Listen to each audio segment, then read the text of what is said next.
Hello बच्चों, welcome welcome all of you again and welcome to all of you my YouTube channel physics Mantra.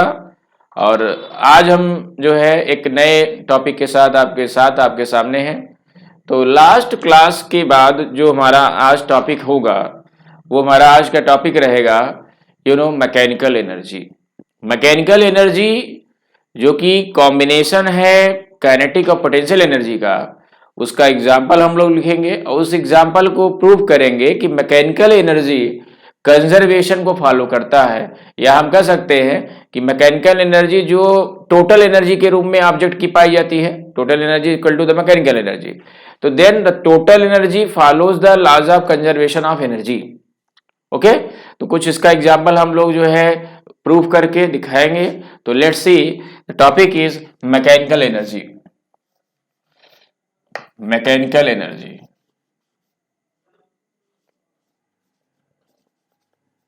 Mechanical energy, that is this mechanical energy. It is defined as the sum of, it is defined as the sum of kinetic energy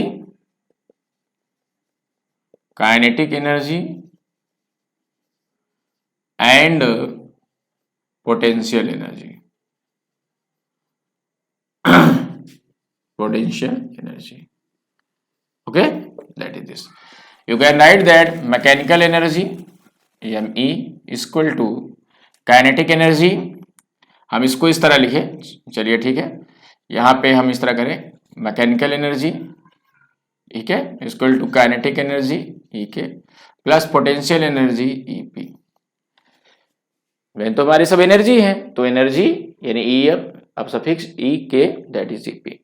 Total mechanical energy is equal to the sum of kinetic energy and potential energy, and it is also said to be the total energy equal to the total energy of the system where the object just doing, the object take a processes, उस object का यानी system में जब वो object हमारा process वहां पे कर रहा है या कोई भी प्रोसेस कर रहा है, जैसे कि हम फ्री फॉलिंग ऑब्जेक्ट की बात कर रहे हैं, तो वहां पर उस ऑब्जेक्ट का जो है जो टोटल एनर्जी है जो उसकी मैकेनिकल एनर्जी के बराबर होगा, वो जो है काइनेटिक एनर्जी और पोटेंशियल एनर्जी के सम के बराबर है। तो you can write that the mechanical energy is equal to the total energy and equal to the sum of kinetic and potential energy. Okay, तो मेन पॉइंट आपको ये ध्यान रखना है कि काइनेटिक और पोटेंशियल एनर्जी के सम के बराबर होता है मैकेनिकल एनर्जी। ठीक है, एग्जाम्पल में जैसे हम बात करें, for example freely falling an object.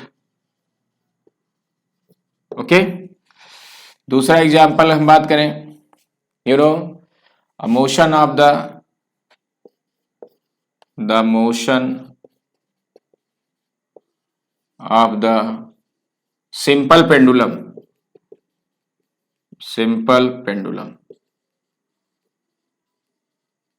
that is this, the motion of the simple pendulum। ये एग्जाम्पल है मैकेनिकल एनर्जी का, जहां पे आप देखेंगे कि फ्रीली फॉलिंग में जो ऑब्जेक्ट जो है जब वो ऊपर से नीचे की तरफ गिरता है तो वो जो है जो उसकी टोटल एनर्जी होती है यानी वो मैकेनिकल एनर्जी होती है वो जो है वहां पर कंजर्व होती है। प्रत्येक प्लेस पर वो टोटल एनर्जी सेम पाई जाती है। इसके पहले अगर हम बात करें कि it means free falling object follows the mechanical energy, वहां पर दोनों तरह की एनर्जी पाई जाती है और कंजर्वेशन को फॉलो करती है, ये हमारा अलग टॉपिक होगा। तो यहां पर हम फ्रीली फॉलिंग ऑब्जेक्ट को हम मैकेनिकल एनर्जी के रूप में दिखा सकते हैं।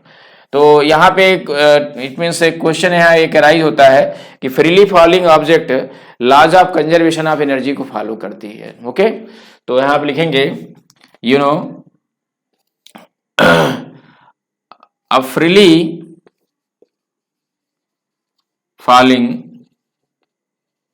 a freely falling body follows the laws of conservation of energy, laws of conservation of energy. ठीक है भाई, एक स्वतंत्र रूप से फ्री होकर के एक ऑब्जेक्ट जब नीचे की तरफ आता है तो उसमें जो है जो टोटल एनर्जी उसकी होती है वो मैकेनिकल एनर्जी होती है, यानी काइनेटिक और पोटेंशियल के सम के बराबर होती है। और ऐसे कंडीशन में फ्रीली फॉलिंग बॉडी जो कंजर्वेशन ऑफ एनर्जी को फॉलो करता है, यानी प्रत्येक प्लेस पे जिसकी टोटल एनर्जी यानी काइनेटिक और पोटेंशियल का जो सम होगा वो सेम पाया जाएगा, तो आप कह सकते हो कि which follows the laws of conservation of energy. तो इस चीज को हम लोग जो है यहाँ पे देखेंगे कैसे वो कंजर्वेशन ऑफ एनर्जी को फॉलो करता है। तो let's see how can you explain that. ठीक है, चलिए देखते हैं, इसको आप लिख लें। हम लोग यहाँ देखते हैं, ठीक है, इसका प्रूफ।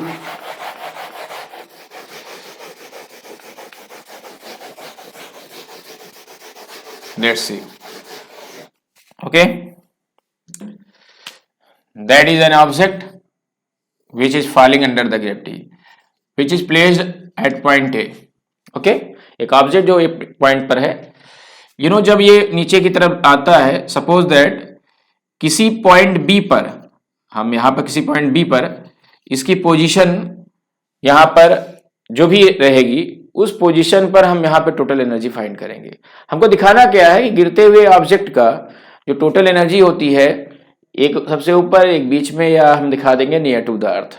ठीक है, नियर टू द अर्थ यानी अगर हम सी पॉइंट में, एकदम नजदीक सी पॉइंट पे दिखाएं कि टोटल एनर्जी हर पॉइंट पर क्या है, सेम पाई जाएगी। वो कैसे हम दिखाएंगे, ध्यान दें।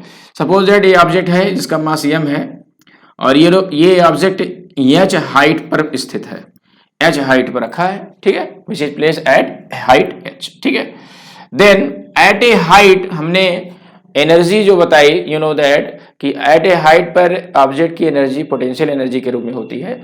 तो ऑब्जेक्ट हाइट पर रेस्ट में है, यानी कि इसकी जो वेलोसिटी इनिशियल क्या है, 0 है।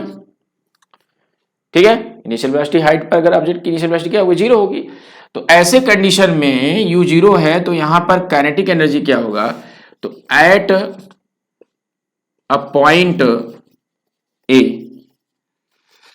काइनेटिक u 0 हो जाएगा, तो काइनेटिक एनर्जी हमारा क्या हो जाएगा, हाफ mu स्क्वायर, जो कि हाफ mu स्क्वायर मतलब 0 का स्क्वायर, तो 0 होगा।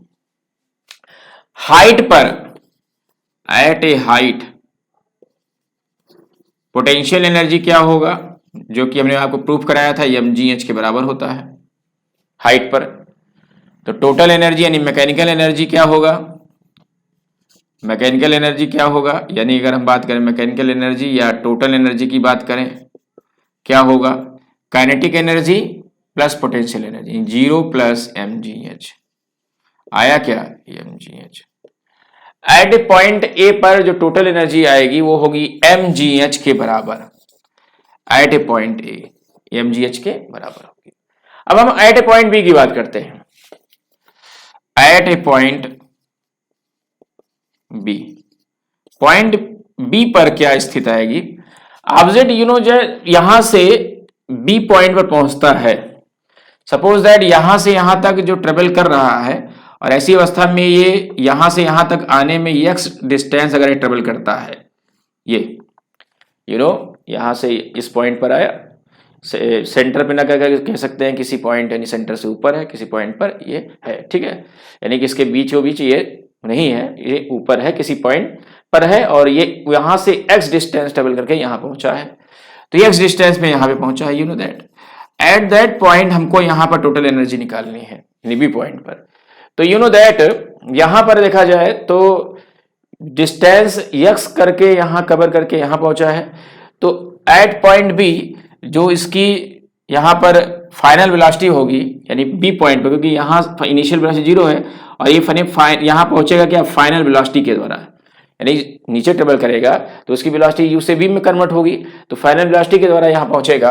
तो ऐसे कंडीशन में हम अप्लाई करेंगे बाई थर्ड, क्योंकि हमको इस पॉइंट में काइनेटिक एनर्जी निकालना है, और काइनेटिक एनर्जी आपको फाइंड करना है, तो इसके लिए आपको क्या चाहिए, वेलोसिटी चाहिए। तो जिस वेलोसिटी से ऑब्जेक्ट इस पॉइंट पहुंचा है हम उस वेलोसिटी को फाइंड करेंगे सबसे पहले, और जब वेलोसिटी पता चल जाएगा तो you can find the kinetic energy. तो यहां पर हम by third equation of motion लगाते हैं, इक्वेशन ऑफ मोशन, ठीक है। v square equal to u square, object नीचे की तरफ आ रहा है तो यहां पे क्या हो जाएगा प्लस 2gh। तो v स्क्वायर जिस वेलोसिटी से ऑब्जेक्ट नीचे की तरफ आ रहा है v square, u square initial velocity क्या है 0, 0 का स्क्वायर प्लस 2gh। h का मतलब है कि ये कितना डिस्टेंस ट्रेवल किया, यहां से यहां तक आने में ये डिस्टेंस कितना ट्रेवल किया h, ठीक है। यहां पे ये भी देखा जा सकता है कि 2gh यानी कि ये यहां से इसकी हाइट क्या है, चाहे इसको आप यहां पे लिख सकते हैं। अगर इसको यहां से इसकी हाइट को हम कंसीडर करें तो टोटल हाइट हमारा क्या है, यहाँ पे h है और ये कितना है s है, तो ये क्या मिलेगा h माइनस एक्स, ये क्या मिलेगा h माइनस एक्स।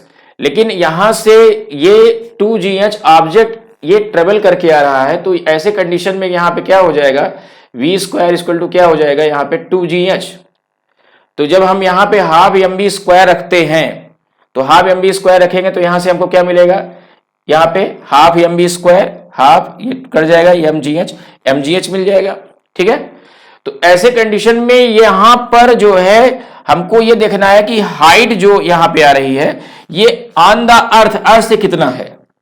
तो अर्थ से क्या आएगा, यहां से इसकी हाइट क्या मिलेगी, यहां से यहां तक ये टोटल हाइट h है, ये इतना डिस्टेंस ट्रेवल किया तो टोटल हाइट क्या हो जाएगा h माइनस एक्स। तो यहां 2gh माइनस एक्स, ओके, यहां पे हो जाएगा 2gh माइनस एक्स, क्लियर, ठीक है। अच्छा, यहां पे अगर पोटेंशियल एनर्जी अगर हमको निकालना हो तो पोटेंशियल एनर्जी क्या आएगा, how can you find the potential energy, potential energy क्या आएगा अगर निकालना है आपको तो eight a point B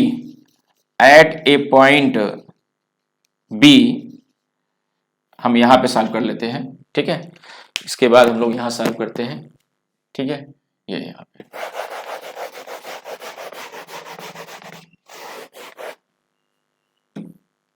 at a point B,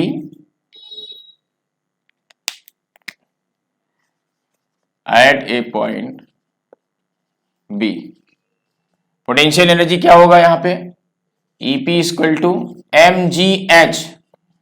h कहां से लेंगे, फ्रॉम द अर्थ से यहां तक की हाइट लेंगे, क्योंकि ऑब्जेक्ट यहां पे है तो यहां से यहां तक की पोजीशन क्या होगी, पूरे हाइट में ये हम माइनस करेंगे तो ये मिल जाएगा, यानी h माइनस एक्स हो जाएगा, ठीक है, h माइनस एक्स।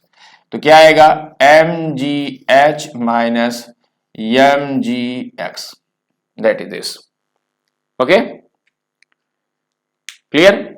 तो यहां पे हम यहां 2gh का मतलब क्या हुआ, यहां पे हम ये देखते हैं कि ऑब्जेक्ट कितना डिस्टेंस कवर करके ऊपर से नीचे की तरफ आया, तो x डिस्टेंस है तो h के प्लेस पे क्या लिख देते हैं, h के प्लेस पे हम लिखते हैं x, ठीक है, क्योंकि हमारा ये थर्ड इक्वेशन ऑफ मोशन है और थर्ड इक्वेशन ऑफ मोशन यहां पे लगाया जा रहा है जब ऑब्जेक्ट ऊपर से नीचे आया बी पॉइंट पर। तो ऐसे कंडीशन में जब हमारी फाइनल वेलोसिटी बी है और डिस्टेंस कितना ट्रेवल किया h के बराबर, x के बराबर, तो फार्मूला क्या 2gh, यानी डिस्टेंस ट्रेवल किया s के प्लेस पे क्या लिखेंगे x लिखेंगे, ठीक है। तो यहां से क्या मिल जाएगा v square equal to 2gx। तो then kinetic energy half mb square, half b square value क्या है 2gx, 2 से 2 कैंसिल, क्या आएगा यहां पे काइनेटिक एनर्जी E आ जाएगा mgx के बराबर, क्या आ गया mgx। तो you know that point B पर काइनेटिक एनर्जी mgx और पॉइंट बी पर पोटेंशियल एनर्जी क्या आया mgh माइनस mgx, ठीक है। तो टोटल एनर्जी हम यहां निकाल लेंगे, how can you find the total energy हमको दिखाना टोटल एनर्जी हमारा क्या रहता है, रिमेन सेम रहता है। तो टोटल एनर्जी यानी कि आप मैकेनिकल एनर्जी की बात करेंगे em क्या हो जाएगा ek प्लस ep, ek कितना है भाई mgx और प्लस ep कितना है mgh माइनस mgx, ये mgx कट गया, क्या आया mgh। पॉइंट बी पर भी हम देख सकते हैं कि जो टोटल एनर्जी हमारी क्या आ रही है mgh आ रही है, पॉइंट ए पर mgh आया, ठीक है। पॉइंट बी पर भी mgh आ रहा है, यानी ये पॉइंट बी पर आ रहा है mgh। ठीक है, तो यहां से ही क्लियर हो जा रहा है कि ऑब्जेक्ट जब फ्री फॉल होता है, नीचे गिरता है, तो ऐसे कंडीशन में कंजर्वेशन ऑफ एनर्जी फॉलो करता है, क्योंकि यहाँ पे एनर्जी हमारी जो आ रही है वही हमारी पॉइंट बी पे आ रही है, और वही पॉइंट सी पर भी आएगी near to the earth. You can find the same energy at this point. You know that at this point, हम एट पॉइंट सी पे अगर बात करेंगे, एट ए पॉइंट सी क्या हो जाएगा, mechanical energy equal to mgh, यहां भी हमारा वही आ जाएगा।